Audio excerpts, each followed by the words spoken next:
everything right, they still die. In the end, they always die. This isn't fair. I screwed up somewhere.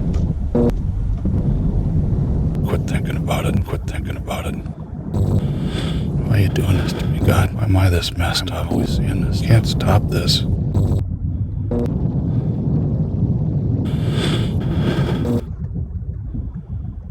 I can't do this anymore.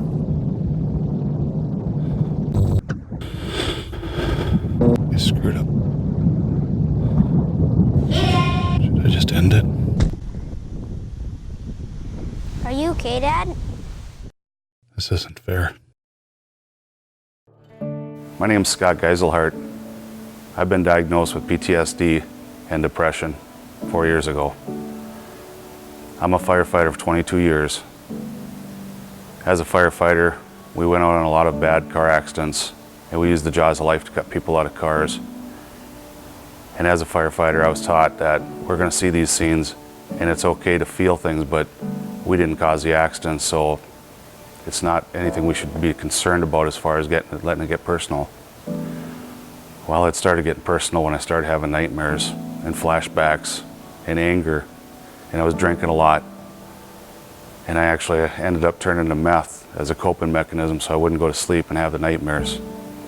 In this video, it kind of shows a little bit of what was going through my head after seeing these scenes, the flashbacks and the images that would remind me of some of the scenes we've seen. They played over and over and over in my head, and anxiety built, and the tears would come, and I'd even have to pull over. After one of these scenes that you see where the baseball lands down by my feet, that was half an hour after helping somebody out of a vehicle. And I went home and I got out of my vehicle, and before I even realized what happened, my son hit me in the chest with a baseball. And it was like I wasn't even there until that baseball made physical contact with me and took me out of the haze I was in. It's powerful what PTSD can do to you. I ended up isolating myself a lot and falling into a really deep depression till the day it came back in 2014 where I decided to end my life because people were better off if I wasn't around. That's what I told myself. After the suicide attempt failed, I started looking for help. I started reaching out. I didn't understand what was going on. I Googled my symptoms. On a Google search, I searched for nightmares, flashbacks, anger, everything that was affecting me, the alcohol and the drugs. And when I hit enter a Google search, PTSD filled the screen up. I was upset because nobody talked to me about what PTSD, what the symptoms were until that moment. When I reached out for help, it was really difficult because nobody was at that time there for me. It was difficult to reach out for help, and then when my friends, I tried to talk to them about it, they weren't educated on it, and they pulled away and they put their guard up, and I don't blame them because they were just as scared as I was. When I finally did find help, I went and did something called EMDR, eye movement desensitization reprocessing. And once I started getting the therapy I needed, life turned around. I started seeing colors again. See, my world was black and white before, and it was all negative, nothing positive in it. I couldn't see positives or color. And when I started seeing color, I started feeling alive again inside. I had a peace inside after my therapies. And I felt a lot younger and happier, and I was dealing with my problems in a different way. I was starting to debrief and talk about the things that I had stuffed way back in my head from the things I've seen. And once I started talking about it, I could replace those bad images with new images and good, happy thoughts. And life changed a lot. I can see the outside. I can see the beauty outside. I can see people's faces again. I can feel my emotions. I can feel love. I didn't have that before. I was numb. PTSD isn't just a military thing. It affects first responders. It affects nurses. It can even affect an 8-year-old that's seen some traumatic events. You can get it from a car accident, you can get it from one incident, or you can get it from many, many incidents building up into one. The basket gets full sometimes and you have to talk about it. There's therapy for PTSD. There's a way out. There's hope. If you're having some of these symptoms, you know, the anger, the depression, the isolation, depression, anxiety, seek help. Reach out, get some help. It's not too uncommon. There's a lot of people that have depression, PTSD, and anxiety. You're not alone. It's the best thing I ever did was reach out for help and got all my demons out of my head that were telling me how bad I was and that things were my fault. I now go around trying to reach as many people as I can by speaking out. I've got a strength I've never had before, and life is awesome again. Every day that you don't reach out for help is another day that you're in the darkness that you don't need to be in.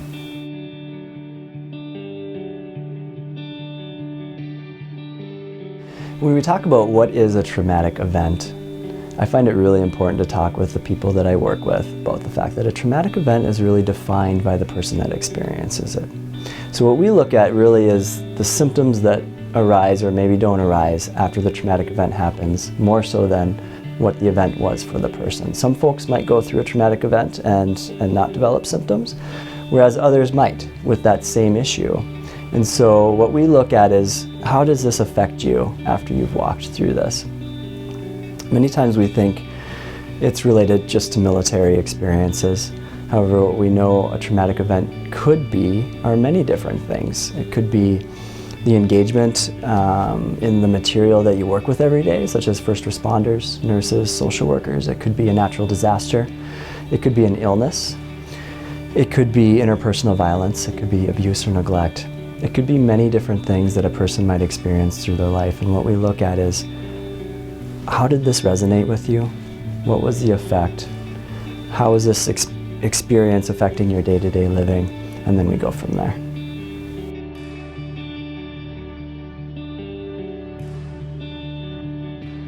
The way that trauma intersects mental wellness, and I would probably say, I really like to work in a holistic way, so just in wellness in general, is that trauma impacts pretty much all domains of a person's experience. So their relationships, their experience at work, their experience at school, if they're a young person, the way they interact with the world in general, whether those are people that they know or don't know, it really impedes their ability to do that well on a daily basis.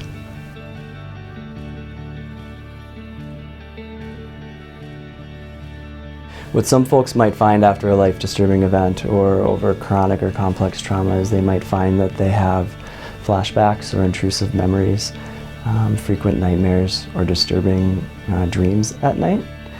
And because of the impact of those things, many people will be really avoidant of people, places, or things that might remind them of their trauma.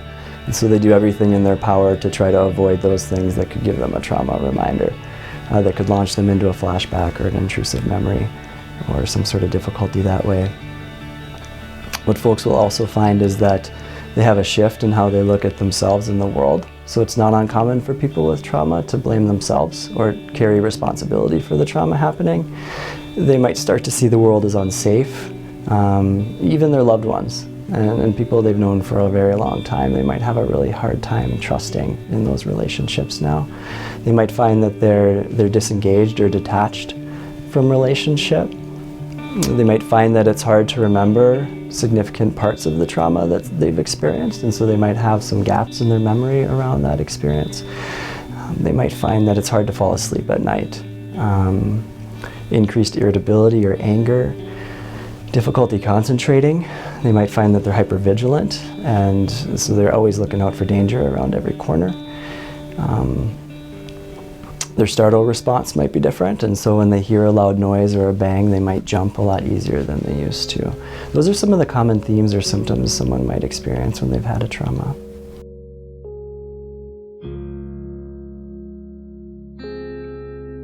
It's really interesting as you start looking at the brain science of what happens for someone that has trauma. And what we know is that in the throes of a flashback or an intrusive memory, their visual cortex is activated, and so they're actually seeing that event unfold again in their mind's eye. the part of the brain that grounds a person in time and space is not activated, and so they feel like they're there again, like they're actually reliving that experience again. And it's described as like this time that stretches out forever, so they feel like they're going to be in that moment forever and it's not going to end for them.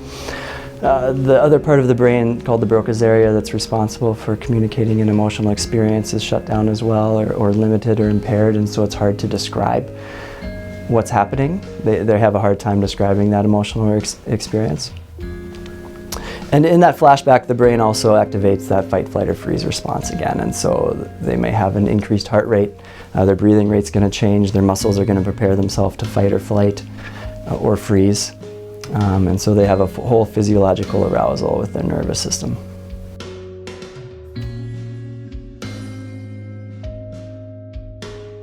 I think the way that we identify when trauma is becoming an issue for me is I start to see that impacting my day-to-day living experiences. I find myself pulling away from loved ones. I find myself having difficulty trusting others, even those that I would normally have no problem trusting. I'm having intrusive things like flashbacks or memories or nightmares. I'm seeing a shift in my mood, and I'm seeing a shift in how I interact and view the world. Those would be some significant things that I would say are some markers for concern.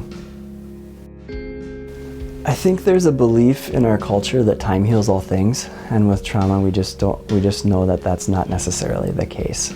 And so if we're identifying a shift in our loved one that's significant, it's important that we talk to them about what are the concerns that we're seeing in our day-to-day interaction with them.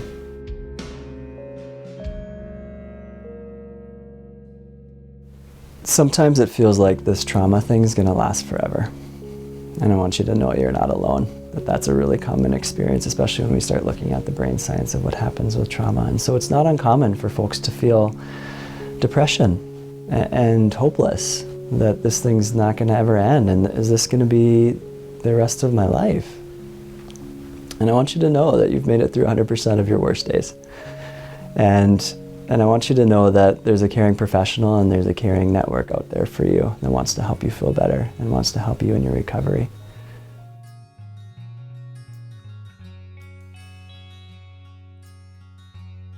I think one of the hallmarks to trauma is avoidance. And so thinking about coming in and talking to some random stranger you don't know about these really difficult things you've experienced in your life is hard. And I want to normalize that for you. I want you to know that that's okay. And I want you to know that you're going to feel really powerful feelings around not wanting to do that. And I want you to know there's a lot of tools and techniques and trained folks out there that can help you manage that and navigate that in a way that you can get back to your life and you can feel good again, you know, living in the way that you deserve to live. What I really like to recommend to folks is two things. One is find a therapist that you feel comfortable with, because the work of trauma work is really tough.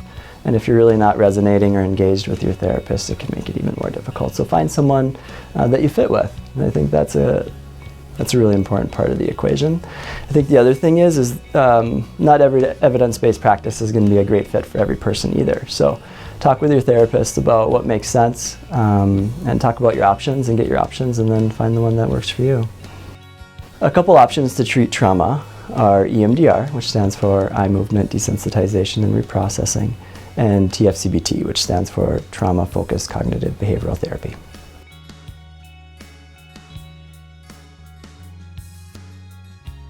EMDR is an 8-phase integrative trauma treatment. It's an evidence-based practice.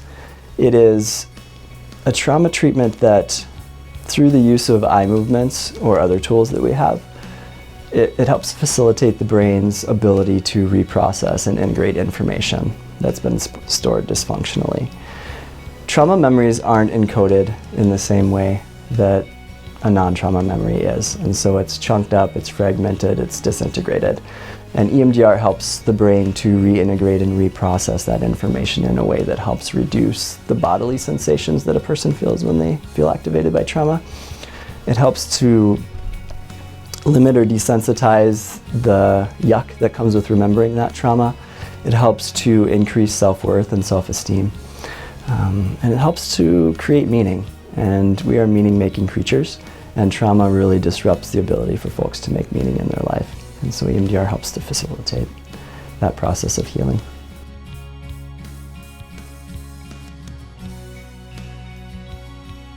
What EMDR looks like is someone would follow my fingers back and forth for a set amount of time or a certain amount of sets.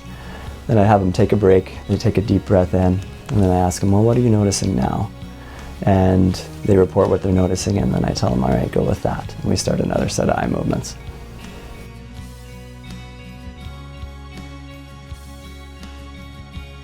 There are many ideas or thoughts about why EMDR works. Some of the prevailing ideas are that EMDR helps to replicate REM sleep in the brain, and REM sleep is that time of our sleep pattern where our brain's going through the information for the day and categorizing it and putting it in our file cabinet of our brain. The other idea is that EMDR promotes a reciprocal inhibition, and essentially what that means is that we're taking or having someone sit with that trauma material, which is activating for them, and their nervous system's in high alert. And in the process of following my hand movements back and forth, it's creating a relaxation response for them in this moment. Helps them stay grounded in this moment, and it helps them remind themselves that I'm safe, and I'm safe in this present moment. And the brain's ability to let down and feel safe allows that person to start processing and working through the material. It helps the brain to reintegrate and work through that piece in a way that's going to be helpful for them.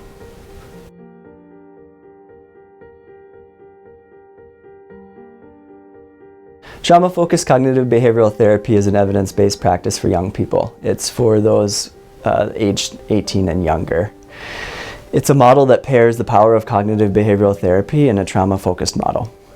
So young people start out by doing an assessment on their trauma and what they've experienced. We assess their level of trauma and what they've experienced.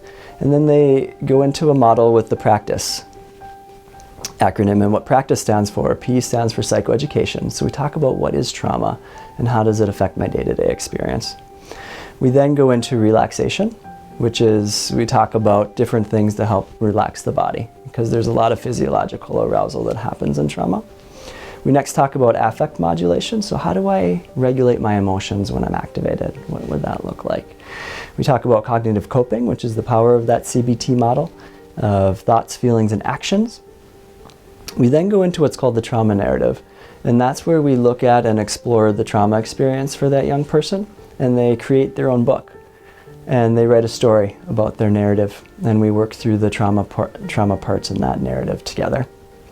We do in vivo desensitization if that's necessary, where we help desensitize certain aspects of the trauma.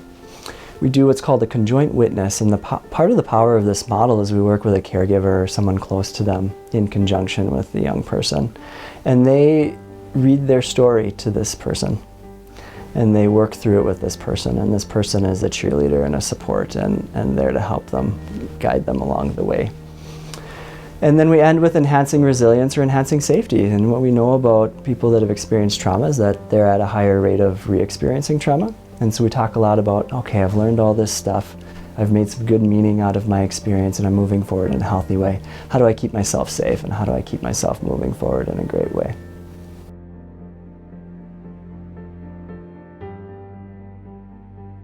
The way that we encourage people to get help can feel kind of scary, I think. And I think a lot of times in our world we feel like we have to have the right thing to say or the right thing to do before we do what we need to do. And I would come back to the thought that some of the most powerful tools we have as human beings are compassion and empathy.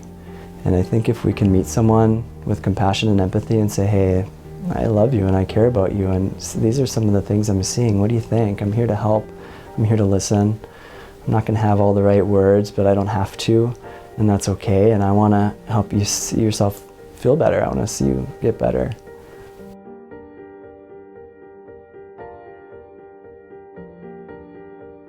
Ways that we can relate to our loved ones when they've had an experience of trauma and going through their recovery journey are a fewfold. I think a really important part of walking this journey with someone is just getting your own education.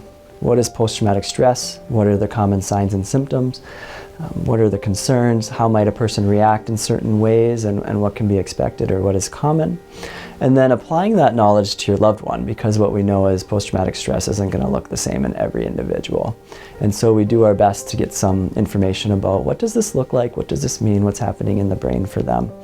And that gives us an explanation about what's happening in front of us and gives us some idea of what we can do to respond to them and respond well to them. I think another thing that really helps when we're in any sort of caregiving role, no matter what amount that might be for you, is getting your own support. You know, how do I keep myself full? How do I keep my cup full so that I can be that support and that cheerleader for that person that I love? And then continuing to have that conversation about, hey, I'm here for you, I'm here to listen for you. Letting empathy and love really drive your interaction with them and not having to worry about the right thing to say or the right thing to do. But just letting them know, hey, I'm a phone call away, or, you know, come stop by for some coffee and let's hang out. I care about you.